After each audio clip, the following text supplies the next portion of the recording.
Ok, estamos de volta aqui com Frente a Frente, nesta segunda-feira, conversando hoje com o deputado federal Efraim Filho, ele que é líder dos democratas lá na Câmara Federal, coordenador da bancada federal paraibana, sobretudo na discussão do orçamento geral da União. E aqui na Paraíba ele está colocando o nome dele como pré-candidato ao Senado da República. Já no primeiro bloco fez várias revelações aí nessas articulações aqui no Estado. Mas aí, deputado, eu pergunto sobre questão nacional. Até que ponto ela vai contagiar ou contaminar o ambiente estadual? E, afinal de contas, que posição é do deputado federal Efraim Filho? É Jair Bolsonaro ou é contra Jair Bolsonaro? Olha, os democratas têm tido, Luiz, uma postura independente no cenário nacional, vota positivo em temas, por exemplo, como a agenda econômica. Nós temos acompanhado, entendendo que é importantíssimo para o Brasil conseguir fazer a travessia desse momento mais crítico da pandemia, voltar a crescer, reencontrar o rumo do desenvolvimento e recuperar empregos perdidos. Mas tem divergido, tá certo, em temas que nós temos a liberdade de nos posicionar contrário. A questão do voto impresso, por exemplo, foi uma das que nós não seguimos. Então demonstra com clareza essa nossa postura de independência. Hoje o Democratas tem dois nomes posicionados, nós vamos ter que esperar como é que vão evoluir essas pré-candidaturas para tomar essa definição em 2022, que aí sim será o ano da formação de chapas, definição de alianças e de nomes para candidaturas. Os nomes é o ex-ministro Luiz Henrique Mandetta e o presidente do Senado, Rodrigo Pacheco, que já esteve aqui com você no Frente a Frente também. Isso, então pode ser que você esteja aí com um candidato a presidente da República em 2022. Isso ajuda porque em algum momento o próprio governador João Azevedo disse o seguinte: olha, eu não quero na minha chapa lideranças que votem no presidente Jair Bolsonaro. Para deputado Efraim Filho, nessa construção da candidatura ao Senado, na chapa do governador João Azevedo, é melhor que o Democratas tenha um candidato a presidente para que vocês possam ir de terceira via? Olha, é uma opção que está colocada e é muito prematuro hoje a gente ficar discutindo sobre hipóteses, mas essa análise sua que você faz já afasta qualquer empecilho, né, que a eventual declaração do governador pudesse causar quanto ao nosso posicionamento, né, como pré-candidato ao Senado. É difícil fazer campanha aqui na Paraíba. A pesquisa Opinião trouxe uma votação, um cenário de 52% de voto para Lula e 18% para Bolsonaro. É difícil fazer campanha não defendendo o ex-presidente Lula aqui na Paraíba, deputado? Olha, Luiz Torres, eu acho que o eleitor ele sabe fazer a diferença, sim, das pessoas, das ideias. Ele vai buscar realmente quem ele acredita que possa defender, né, o Estado. É por isso que eu tenho dito com muita convicção que o meu mandato pertence à Paraíba. É pelos paraibanos que nós temos feito essa luta. E talvez se a gente pegar o último resultado das eleições nas duas principais cidades da Paraíba, né, você vê, por exemplo, o caso de Bruno Cunha Lima, prefeito de Campina Grande, e Cícero Lucena, que é do PP, né, partido do ministro da Casa Civil, Ciro Nogueira, vinculado ao PP hoje na base de apoio de Bolsonaro. Então, Cícero Lucena ganhou em João Pessoa, Bruno Cunha Lima ganhou em Campina Grande, mostrando que o eleitor ele sabe desvincular, né, as suas escolhas de qualquer preferência a nível nacional, e eu me prendo aos fatos, né, muito mais do que a opinião cada um vai ter a sua. Você foi procurado pela oposição aqui na Paraíba, deputado? Fui procurado, sim. Tem um bom diálogo com todos, até como coordenador da bancada, converso com o deputado Rui Carneiro, o deputado Pedro Cunha Lima, a deputada Edna Henrique. Mas para falar de eleições... O deputado Gervásio Maia também, a gente tem dialogado muito. E é claro que nessas conversas surge o tema da política. E conversei bastante, principalmente com o deputado Rui Carneiro, até nas viagens de avião elas ajudam. O Rui é muito curioso, né? Então sempre procurando fazer uma análise de cenário. E eles teriam espaço para Efraim Filho? O que é que eles sugerem aí e o que é que você tem dito? Olha, eu acho que é muito prematuro a gente estar falando de espaço, porque eles sabem que eu pertenço ao arco de alianças do governador e estou nessa base. Agora, naturalmente, como ciência política, isso não é só da Paraíba, o grande sonho de toda a oposição é ver um racha na base para que eles possam, né, ter um apoio, né, um reforço na sua candidatura. Então, não acho, né, que seria pensar de forma desarrazoada que a oposição sonhasse ou gostasse de um eventual racha aqui para poder reforçar as suas bases lá na outra chapa do outro lado. Deputado, vamos falar de Brasil, com reflexos na Paraíba, naturalmente. Você falou da história do debate do voto impresso, mas você se absteve da votação do voto impresso, não é isso? Sim. Por que você não teve na votação, deputado? Não estava sem posição ali? Não, porque a linha do Democratas foi, na Executiva Nacional, definir o voto contrário. E aí, como líder do Democratas, eu preferi não votar do que ir contra o partido. É porque se você fosse votar, você votaria? Não, porque eu não tinha convicção naquele momento, Luiz, de que era preciso, tá certo, você fazer aquele enfrentamento tão forte. E as ruas demonstraram isso, esse clima de polarização. Então eu defenderia que, em virtude da polarização que existe no país, a gente pudesse fazer uma travessia mais tranquila desse momento. Então eu fiz, por convicção, a preferência de me abster dessa votação, que é uma opção, né, que o parlamentar tem.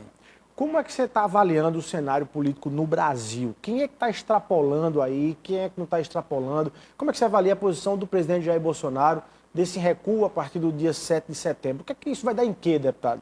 Luiz, eu acredito que foi a melhor decisão a ser feita, tá certo? A gente já tem um cenário de crise na saúde, de crise na economia, e a crise política, ela seria o cenário de tempestade perfeita. Então a gente tem muito problema para a gente tentar resolver. Então vamos focar na solução. Nós temos uma crise na saúde que se aproxima aí das 600 mil mortes, são 600 mil óbitos, né? São 600 mil vidas que o Brasil enfrentou esse drama. Então a gente precisa avançar com a vacinação, fazer com que ela chegue no menor tempo hábil possível ao braço de todos os brasileiros. Nós temos crise na economia, empresas que fecharam as suas portas, que demitiram pais e mães de família, que não tem como, muitas vezes, como colocar o pão na mesa da sua casa. Então, fazer essa retomada econômica, fazer esse país voltar a crescer, é com isso que a gente tem que se preocupar. A crise política, ainda bem, e eu sempre lutei para isso, até na resposta anterior falei sobre isso,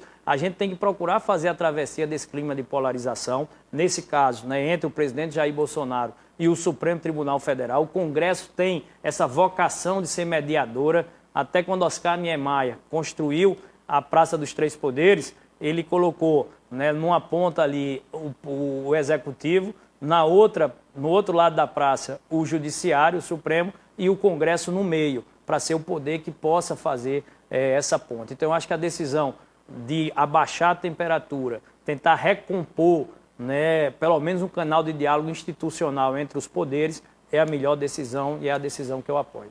Você é um estudioso do direito também. Como é que você avalia aí?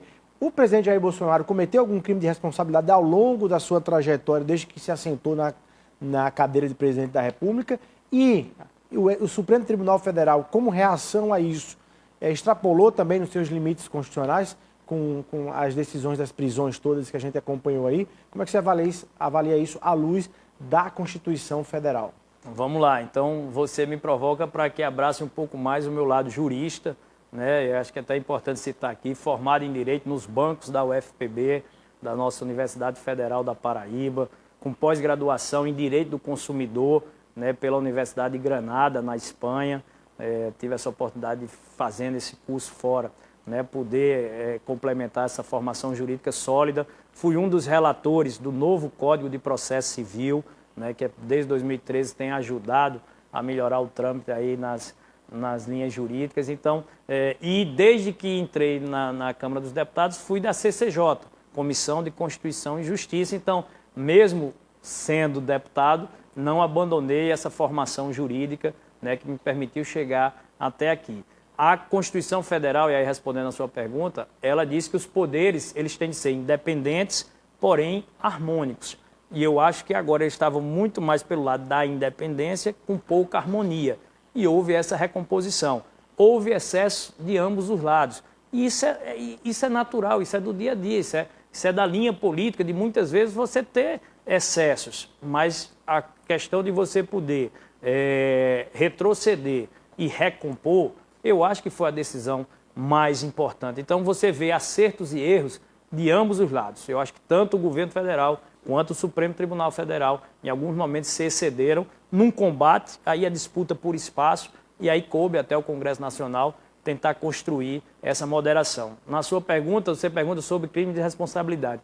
Hoje eu não vejo elementos para impeachment do presidente Bolsonaro, até porque o impeachment é um processo, né, que ele tem que ter os elementos técnicos, jurídicos e os elementos políticos. E acho que esses ingredientes não estão presentes. Acho que não é o momento, inclusive, para o Brasil estar avançando nesse tema, né, de debater impeachment, porque, como eu disse, a gente precisa focar nas soluções, na crise econômica e na crise de saúde, que é o principal problema do Brasil hoje, é o custo de vida, é o gás, é a carne, é a energia, é o combustível, tá certo? São temas do custo de vida, a vida real das pessoas, elas cobram isso dos poderes. Não que fique debatendo voto impresso, não que fique debatendo prisão de blogueiro, tá certo? Então, por isso que eu digo que tem erros e tem acerto de todos os lados. Vamos falar da vida real das pessoas e procurar soluções para isso, fazer esse país crescer e gerar emprego. E não estar discutindo voto impresso por um lado ou prisão de blogueiro pelo outro. E se chegar na sua mesa, chegasse na sua mesa ali na hora do votozinho, ali no painel, um pedido de impeachment para o presidente Jair Bolsonaro, você votaria contra? Hoje eu votaria contra. É a sua posição em relação a isso. É essa. Agora, deputado, dentro desse cenário também, o presidente Arthur Lira da Câmara apareceu, fez ali um pronunciamento, vou fazer uma leitura, me corrija se eu estiver errado, porque eu quero saber de que sentimento veio ali.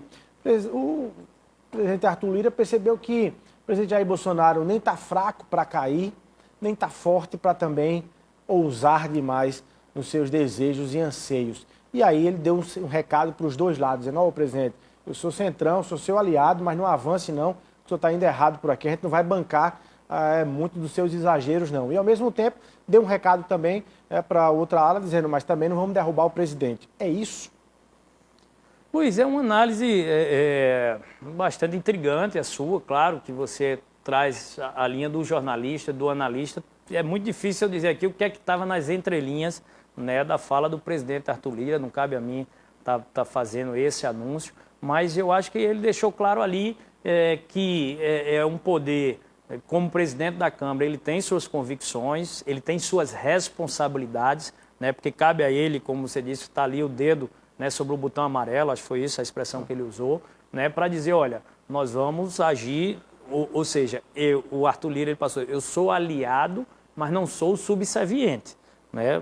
Eu quero ver o meu poder respeitado, quero ver essa casa, que é a Câmara dos Deputados e o Congresso Nacional, respeitado. Eu acho que esse recado ele passou, foi recebido, né, e consegue sair bem dessa crise, mostrando que tem autonomia e independência na condução, né, da presidência da Câmara dos Deputados. O presidente, por um lado, mostrou força no sentido de ter povo na rua, né, inegável, o tamanho das manifestações, o fato de terem sido pacíficas, né, muita gente acreditava em conflitos, depredações, até invasão dos prédios dos poderes. Eu acho que esse caráter pacífico das manifestações também ajudou. Onde se errou foi no volume, né? Foi num tom que aí sim ultrapassou a linha da bola, como falava o vice-presidente Mourão em algumas linhas. Então ali gerou todo o ruído dessa tensão interpoderes. Então acho que a gente tem que fazer a travessia desse momento,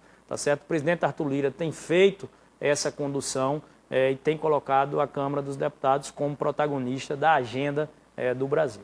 Bom, então pela leitura, você acha que politicamente o presidente não cairia do ponto de vista de uma articulação ali a partir do Congresso Nacional. Como é que o Brasil foge de uma polarização nas eleições de 2022? Lula versus Bolsonaro, Bolsonaro versus Lula. Tem espaço para a terceira via? Você consegue vislumbrar isso?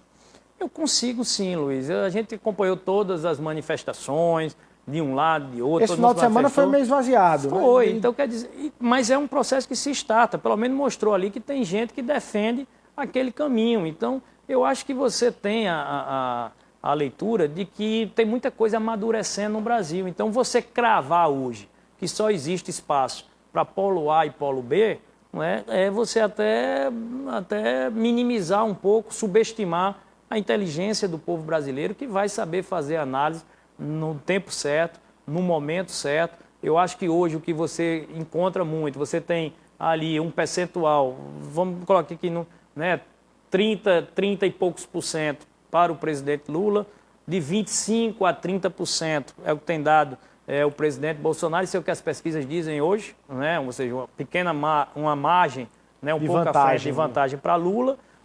uma outra, mais Bolsonaro com o eleitorado consolidado, mas se quando você pega 25 a 30, 30 a 35, você tem outros 30% ali que não se posicionaram. Agora, eles ainda não encontraram alguém que seja o nome, né, o rosto e o mensageiro, né, de algo que consiga captar seu coração, captar essa sintonia, que ela está ali permeando pela sociedade brasileira, de querer ter uma alternativa para poder pensar. Lá na frente ela poderá até se decidir ou por Lula ou por Bolsonaro, mas ela quer também, e é isso que eu vejo, ter uma terceira opção que ela possa colocar na mesa para fazer a sua melhor escolha. Tá aí, deputado, a gente vai para mais um rápido intervalo comercial. Na volta, eu vou querer saber qual a sua posição sobre alguns projetos que estão lá no Congresso, entre eles a reforma administrativa. Muita gente assustada com esse fim da estabilidade no emprego público, né, do concurso público, entre outros temas. Daqui a pouquinho a gente fica sabendo de tudo isso aqui no Frente a Frente com o deputado federal Efraim Filho.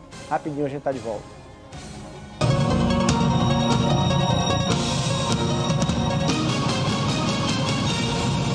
Quando Camila e Alberto giraram essa chave, não foi só a porta de um novo apartamento que se abriu, mas a do futuro de muita gente também. Porque cada empreendimento da Massai é desenvolvido pensando em todas as experiências que serão vividas. Na experiência de quem vai realizar o sonho de ter o seu lugar. Na de quem trabalha para erguer esse sonho. Na experiência dos futuros funcionários que vão cuidar de cada condomínio. Nos negócios que serão beneficiados em cada bairro. Na cidade que estará mais preparada para o crescimento. Com a Massai, quando uma nova porta se abre, centenas de novas oportunidades se abrem também. Massai, há 25 anos construindo caminhos que edificam e transformam a vida